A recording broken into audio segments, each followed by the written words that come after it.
কি কখনো মেয়ে হতে পারে? হঠাৎ করে কেন এই প্রশ্নটা করলাম তোমরা হয়তো অনেকেই ভাবছো। তো ভিডিওটি সম্পূর্ণ দেখো, অবশ্যই বুঝতে পারবে। তো এখন বাজে ঘড়ির কাঁটায় রাত 7টা 15 মিনিট। তো আমি এই যে রাতের বেলায় বুটটা ভিজিয়ে রেখে দিচ্ছি, যেহেতু গতকাল সকালবেলায় রান্নাটা করতে হবে। আমরা যেহেতু বাড়ির বউ, তাই মাথায় একটা চিন্তায় ঘুরপাক খায় যে পরের দিন সকালে কি রান্না বান্না করব। তো এই যে যথারীতি মেনে সকালবেলা চলে আসলাম উনুন ধারে। তো বুটটা না আমি সকালবেলায়ও আবার কিন্তু সিদ্ধ করে নিয়েছিলাম কড়াইতে দিয়ে। যাই হোক, সিদ্ধ বসিয়ে দিয়ে উঠোনটা ঝাড়ু দিয়ে দিয়েছিলাম। বাসি যত থালা বাসন ছিল গতকাল রাত্রের এঁটো সমস্ত কিছুই ধুয়ে মেজে নিয়ে বুটটা ভালো করে চেক করলাম, তখনও দেখলাম যে সেরকম ভালো কিন্তু সিদ্ধ হয়নি। রান্নার কাজে এতটাই ব্যস্ত হয়ে পড়েছি যে এখনো কিন্তু ভিডিওর আমি ইন্ট্রোটাই দিতে পারলাম না। নমস্কার বন্ধুরা, কেমন আছো সবাই? আশা করি সবাই ভালো আছো। আর আমিও আগের থেকে একটু ভালো আছি। সেরকম ভালো এখনো হয়ে ওঠেনি, মানে পুরোপুরি সুস্থ। আশা করছি খুবই তাড়াতাড়ি সুস্থ হয়ে যাব। আজকে আমি ঘুগনিটা নিরামিষভাবে রান্না করব না, একটু আমিষভাবে রান্না করব। তো তেলের উপরে পেঁয়াজ কুচানো, আদা রসুন বাটা, লবণ হলুদ লঙ্কার গুঁড়ো জিরের গুঁড়ো যাবতীয় সমস্ত মশলা দিয়ে দিয়ে বেশ ভালো করে কষিয়ে নিয়ে কিন্তু বুটগুলো দিয়ে দিয়েছি।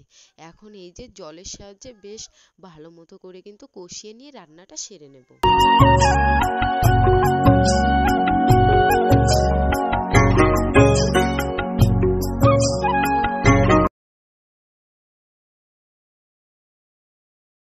ঘুগনিটা একটু চেখে দেখলাম, হ্যাঁ মোটামুটি সমস্ত কিছুই ঠিকঠাক আছে। ঘুগনি রান্না করার সময় না একটু সামান্য চিনি দিয়ে নিয়েছিলাম, যাতে ব্যালেন্সটা ঠিক থাকে।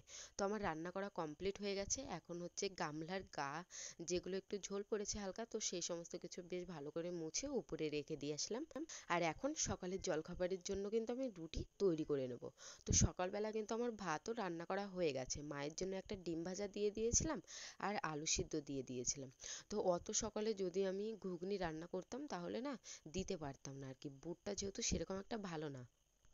তাই মা আমাকে বলেছিল যে এখন তুই ঘুগনিটা রান্না করিস না, আমাকে আগে খাবারটা দিয়ে দে, পরে তুই ধীরে সুস্থে রান্নাটা সেরে নিস আর কি।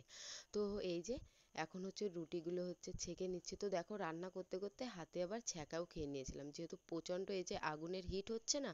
আর এখন যেহেতু গরমকাল, তাই দেখো রোদ্দুরও খুব তাড়াতাড়ি চলে আসে, 5টা না বাজতে বাজতেই কিন্তু বাড়িতে একেবারে রোদ্দুরের ছড়াছড়ি। তো চলো বন্ধুরা, রুটিগুলো এক এক করে বানিয়ে নিই, তারপরে আবার তোমাদের সঙ্গে কথা হচ্ছে।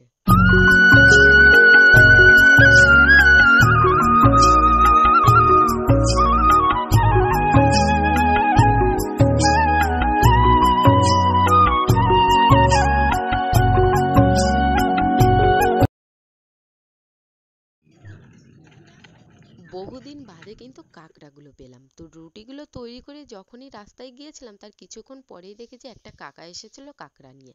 কাঁকড়াগুলো যেহেতু একেবারে জ্যান্ত ছিল, তাই দেখে আর লোভ সামলাতে পারলাম না, তাই কিনেই নিলাম। তাই কলতলায় এসে একটু কাঁকড়াগুলো ছেড়ে দিয়েছে। তো দেখো হেঁটে চলে বেড়াচ্ছে। আর এই কাঁকড়ার যে দাঁত রয়েছে বড় বড়, একবার যদি কামড়ে দেয় তাহলে বুঝবো কত ধানে কত চাল। আমাদের মধ্যে অনেকেই আছি যারা কিন্তু কাঁকড়া মাছ খেতে খুবই ভালোবাসি, কিন্তু কাটার আলসিতে রান্না করতে চায় না বা কিন্তু খেতেও চায় না। যেরকমটা আমি ছিলাম, আমার শাশুড়ি মা কিন্তু বিয়ের পরে শিখিয়ে দিয়েছে। তাই দেখো সে বাড়ি না থাকা সত্ত্বেও কিভাবে লক্ষ্মী বউয়ের মতো কাঁকড়াগুলো কিনে কলতলায় এনে একেবারেই কিন্তু কেটে ধুয়ে রান্নাটাও কিন্তু সেরে নিয়েছিলাম। তো চলো, যারা কাঁকড়া মাছ কাটতে জানো না তাদেরকে একটু বলি কিভাবে কাঁকড়া মাছ কাটতে হয়। আমরা সকলেই জানি যে কাঁকড়া মাছের দুপাশে দুটো দাঁত থাকে, তো সেই দুটো দাঁত দিয়ে কিন্তু কামড়ে ধরার চেষ্টা করে। তো সবার প্রথমে আগে সেই দাঁত দুটোই কিন্তু কেটে ফেলতে হবে। তো সেই দাঁত দুটো যদি একবার কাটা যায়, তখন কিন্তু আর অন্য যে সমস্ত পা থাকে বা দাঁত থাকে সেইগুলো দিয়ে কিন্তু আর কামড়াতে পারে না। তাই সবার প্রথমে পা দুটো লক্ষ্য করেই কিন্তু কাঁকড়া মাছ ধরেছিলাম। ধরে পা দুটো বটির সাহায্যে কিন্তু কেটে বাদ দিয়ে দিয়েছিলাম। আর তার পাশে যে সমস্ত ছোট ছোট পাগুলো ছিল সমস্ত কিছুই বাদ দিয়ে খোলসের থেকে একটু লম্বাভাবে কেটে নিয়েছিলাম। এই যে গামলার মধ্যে কেটে কেটে রেখে দিচ্ছি। যে পাত্রে কাঁকড়াগুলো কেটে রাখবে সেই পাত্রে কিন্তু জলও দিয়ে রাখতে হবে। তাই আমি এই যে এখানে দুটো পাত্র এনেছি, একটাই গামলার মধ্যে জল দিয়ে রেখেছি, আর ওই যে কড়াইটা পাশে রেখেছি, জল থেকে কাঁকড়াগুলো পরিষ্কার করে কড়াইয়ের মধ্যে রেখে দেবো। কাঁকড়াগুলোর এই যে খোলসও কিন্তু বাদ দিতে হবে, আর ভেতরের যে অংশ থাকে মানে একটু ওই যে তুলোর মতো, সেই দুটো অংশটাকেও কিন্তু বাদ দিতে হবে খোলসটাকে ফেলে দিয়ে। একবার জল টেনে বেশ ভালো করে ধুয়ে জলটাকে ফেলে দিয়েছিলাম, এখন আবার নতুন করে জল টেনে এই যে এখন খোলসগুলো কিন্তু ফেলে দিচ্ছে। আর ভিতরে কিন্তু দুটো শোলার মতো দু সাইডে কিন্তু আঁশ রয়েছে, তো সেই আঁশ দুটোও কিন্তু ফেলে দিয়েছি আর কি। আর ঘিলুগুলো কিন্তু রেখে দেব, মানে খোলসের গায়ে যে ঘিলুগুলো থাকে। আশা করছি তোমরা একটু হলেও বুঝতে পেরেছো। তো চলো এবার বলি যে বাড়ির বউরা কেন মেয়ে হতে পারে না। এখনো আমাদের গ্রাম অঞ্চলে বা শহর এলাকায় অনেক পরিবার আছে যেখানে বউগুলোকে বউ হিসেবেই মানা হয়, মানে ছেলের বউ হিসেবে। মেয়ে হিসেবে কিন্তু তারা মন থেকে কিছুতেই মেনে নিতে পারে না। সেই সব শাশুড়িরা ভাবেন এইবার ছেলেকে বিয়ে দিয়েছি, এইবার হয়তো বৌমা কলকবজা করে ছেলেটাকে বিগড়ে দেবে, তার মন মতো করেই হয়তো চালাবে আর কি, ছেলেকে উঠতে বললে উঠবে, বসতে বললে বসবে। আর এইসব ঘটনায় যদি তার মেয়ে যদি তার জামাইয়ের সঙ্গে যদি করে, তাহলে লোকের কাছে বলবে যে আমার জামাইটা খুবই ভালো, মেয়ের সমস্ত কাজে হেল্প করে, সমস্ত কিছুই করে দেয়। কিন্তু ওটা যদি ছেলে যদি বৌমাকে করে দেয় কাজগুলো, তখনই কিন্তু দোষটা দ্বিগুণ বেড়ে যাবে। যে সারাদিন খাটাখাটনি করে আসে ছেলেটা, তারপরেও বৌমার সমস্ত কাজগুলোই কিন্তু করে দেয়। আমি শুধু এখানে শাশুড়ি মাদের কিন্তু দোষ দেব না।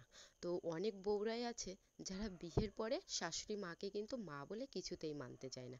একটা কিছু হলে বাপের বাড়িতে ফোন করে জানাবে, তখন সেই মেয়ের মা সেই সংসারে কিন্তু মোড়লি করবে। তো এটা কিন্তু একেবারেই উচিত না। অনেক কথাই বললাম তোমাদেরকে, গল্প করতে করতে ওদিকে কিন্তু কালি ভর্তি করা কড়াইটাকেও কিন্তু বেশ ভালো করে আমি মেজে নিয়েছিলাম।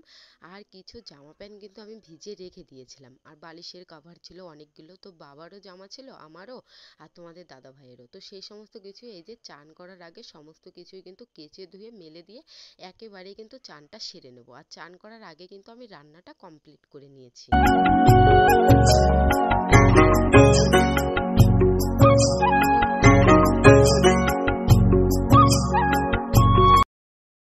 আমার এই ছোট্ট সংসারটা দেখে যতটা ছোট মনে হয়, কাজকর্মগুলো কিন্তু মোটেও ছোট না। তো একটার পর একটা কাজ কিন্তু সবসময় লেগেই থাকে। যদিও বা আমার বাড়িতে কোনো বছর ওঠে না, মানে চাষবাসের, তবুও না সংসারের কাজ যেহেতু কিছুতেই ফুরাতেই চায় না। মনে হয় যে হয়তো কালকের দিনে কাজের চাপটা কম আছে, কিন্তু যেই কালকের দিনটা আসবে তখন এ কাজ ও কাজ করতে করতে দিনটা পার হয়ে যাবে। সংসার যতই ছোট হোক না কেন, প্রত্যেকটা সংসারেই কিন্তু আলাদা আলাদা বৈশিষ্ট্য আছে। তো আমার কাচাকুচি কমপ্লিট হয়ে গেছে, এখন চান করে তুলসী মন্দিরে পুজোটা দিয়ে নিলাম। তো পুজো দিয়ে ঘরেরও কিন্তু পুজোটা দিয়ে নেবো। তো চলো তুলসী মন্দিরে পুজো দিতে দিতেই আজকের ভিডিওটি শেষ করলাম।